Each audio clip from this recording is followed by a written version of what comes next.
បាទនេះហើយគឺជាសកម្មភាពនៃការសាក់លបងរោគលបឿនទូកលើក្តាររបស់វត្តស្រឡូមដែលបានកែឡើងជាថ្មីដោយលោកគ្រូព្រះចៅអធិការផ្ទាល់តែម្ដងឥឡូវនេះសូមពុកម៉ែបងប្អូននឹងរងចាំអ៊ុតមើលនៅការសាក់លបងរោគលបឿនរបស់ទូកវត្តស្រឡូមដូចតទៅនេះហើយគឺជាការសាក់លបងរោគលបឿនរបស់ទូកវត្តស្រឡូម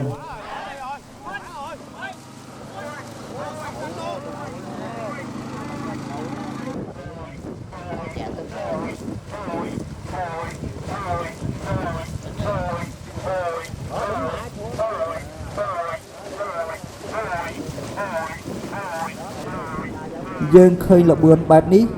តែពេញលេងទេពុកម៉ែបងប្អូនសម្រាប់ខ្ញុំគឺថាពេញលេងហើយសម្រាប់ទូកស្រឡូមបានជួសជុលឡើងជាថ្មីនេះ